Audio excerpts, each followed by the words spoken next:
Olá, eu sou o professor Dr. Geraldo Peçanha de Almeida. Nossa conversa de hoje, como fazer um bom portfólio na educação infantil. Vamos juntos?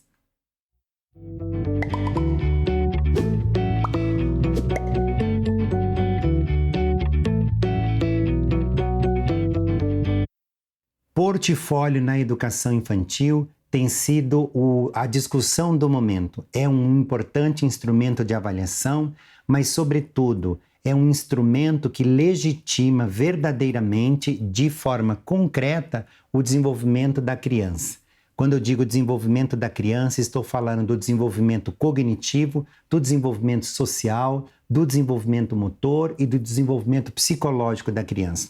Existem diferentes instrumentos de avaliação na educação infantil. Todos os pais, todos os educadores conhecem esses instrumentos. Eles vão desde simples fichas de avaliações até mesmo portfólios, cartazes, produções independentes, até provinhas, operações, esquemas. Todos eles se compõem bons instrumentos para a educação infantil. No entanto, é muito importante lembrar que somente o portfólio é capaz de fazer uma trajetória verdadeira sobre o desenvolvimento da criança. Quando eu digo que somente o portfólio é capaz de fazer isso, é porque um portfólio, se for bem feito, na sua amplitude, ele apresenta o registro de todas as etapas pelas quais a criança passou ou está passando nesse momento do desenvolvimento. Com a Base Nacional Comum e com os campos que nós precisamos trabalhar, é muito importante que o educador da educação infantil, que os diretores, os pedagogos, as pedagogas, as diretoras, ou seja, todos os profissionais que estão voltados para a educação infantil, se rendam à construção do portfólio. Porque um portfólio, ele não só é importante para a escola, para o processo de avaliação e de condução da aprendizagem da criança, mas, sobretudo, ele é importante para a criança. Um exemplo, muitas vezes a criança faz 2 ou 3 ou 4 tentativas até ela chegar num bom resultado daquilo que ela está operacionalizando. E o portfólio pode apresentar essas 3 ou 4 ou 5 etapas diferentes até a criança chegar àquele processo onde, por autoavaliação, ela diz, eu estou satisfeita com isso que eu acabei de fazer.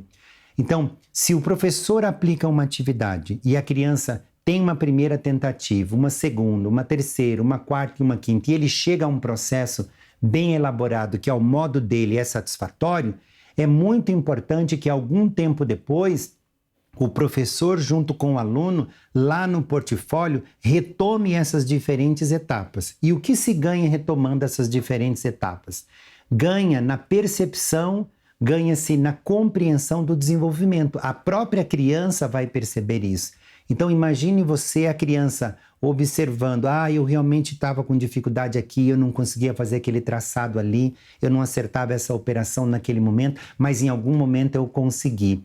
Então é esse processo que vai formando a autoestima na criança, é esse processo que mostra o quanto uma criança é capaz de se esforçar ou se entregar num processo de aprendizagem. É esse processo que mostra o quanto a criança tem vigília, ou seja, concentração e empenho para dar cabo numa demanda apresentada pela escola, pelos amigos ou por ela mesma. Então, um portfólio, muito longe de ser um porta-folhas de atividades, não é um portfólio, ele é um registro fidedigno do desenvolvimento intelectual de uma criança. E o desenvolvimento intelectual de uma criança envolve aspectos biológicos, como, por exemplo, ela consegue fazer traçado, ela tem firmeza nas mãos, ela consegue manipular objetos, massa, argila, né?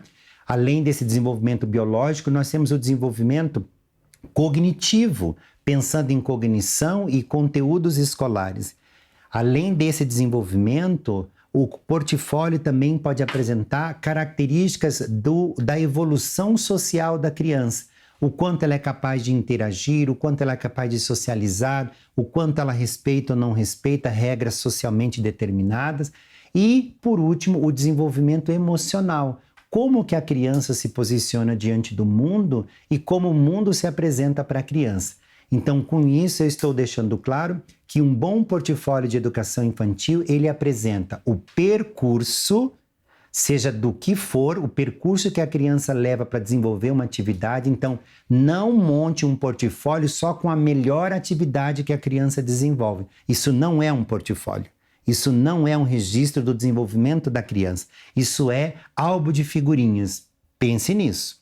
Então, um portfólio, ele apresenta essa evolução do processo de aprendizagem da criança.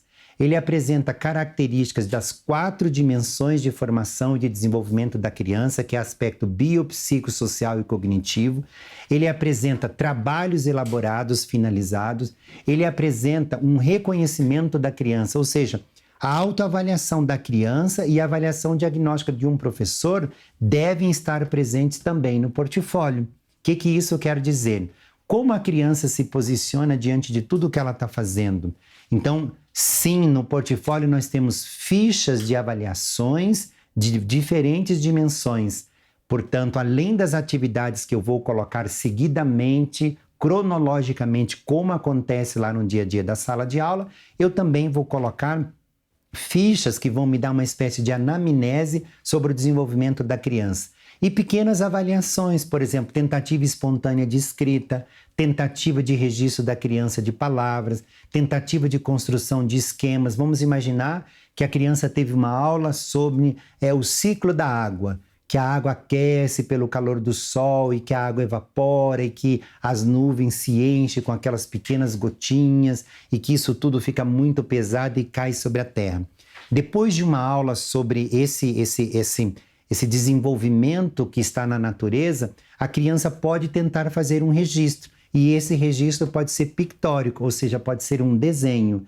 Então ela vai produzir esse desenho, mas é um desenho compreensivo, é um desenho esquemático que apresenta um conteúdo de maneira elaborada. Portanto, esse registro ele deve estar também lá no portfólio, porque é conteúdo de ciência, muitas vezes é conteúdo de geografia ou conteúdo de história. Então, um portfólio passa pelos 5 campos e nenhum deles pode ficar fora. Muitos desses campos nós podemos avaliar em fichas que contêm características e aspectos que nós respondemos sim, a criança corresponde a esse desenvolvimento ou ainda não corresponde a esse desenvolvimento. E ele também apresenta trabalhos. Esses trabalhos podem ser organogramas, podem ser esquemas, podem ser mapas conceituais, podem ser operações, pode ser tentativas espontâneas de escrita e registros que a criança faz de atividades artísticas também nós compomos ali. Um outro ponto importante que não pode ser esquecido dentro do portfólio são as avaliações feitas pelo professor ou feitas pela professora. De tempos em tempos, não menos que um mês, o professor pode apresentar de próprio punho, observações pertinentes de acordo com a condição pedagógica dele para aquele aluno. Então, um professor, existe no portfólio uma parte de avaliação diagnóstica e ali o professor escreve, observando o desenvolvimento do aluno nos últimos 30 dias, percebe-se que ele é capaz disso, que ele é capaz daquilo, que ele ainda está elaborando aquilo outro. Então, o professor pode colocar apontamentos próprios do desenvolvimento ou da avaliação em progress, no progresso da criança. Todo esse conjunto que registra um itinerário de uma criança é para mostrar como se dá o desenvolvimento cognitivo dela. E isso é importante para a escola, porque está conduzindo o processo de aprendizagem, é importante para a criança, porque se reconhece naquele processo, mas também é importante para a família. A família tem o direito de perceber, de acompanhar e de participar do desenvolvimento de uma criança. E esse direito é corroborado quando a escola entrega para a família o portfólio, para que a família possa analisar com olhos de família e não com olhos de escola como está se dando o desenvolvimento dela. Então não tente ditar para a família a compreensão do portfólio. É importante que pai e mãe sentados juntos possam observar esse itinerário de ações desenvolvidas ao longo de um determinado período e compreender onde é que a família pode participar mais, onde é que pode buscar mais compreensão, e aí nós temos o mais importante instrumento de avaliação. Então, você educador, você educadora que não fez ainda um portfólio, que não se encoraja, procure pensar um pouco na importância desse instrumento dentro do desenvolvimento de educação infantil. E se você quiser de fato começar a fazer bons portfólios, abaixo desse vídeo eu vou colocar um link com um modelo absolutamente pronto de portfólio, da capa à contracapa, passando pelos 4 aspectos do desenvolvimento de uma criança, aspecto bio, psicossocial e cognitivo. Além disso, também vou colocar todas as etapas que um professor, que uma professora podem cumprir para montar um bom portfólio, e aí basta você imprimir, encadernar e começar a desenvolver esse importante instrumento desse tempo baseado nos princípios que a BNCC nos traz. E como eu sempre digo, se você de verdade quer ser um educador ou uma educadora de transformação, nunca se esqueça, educar é um ato de persistir com delicadeza.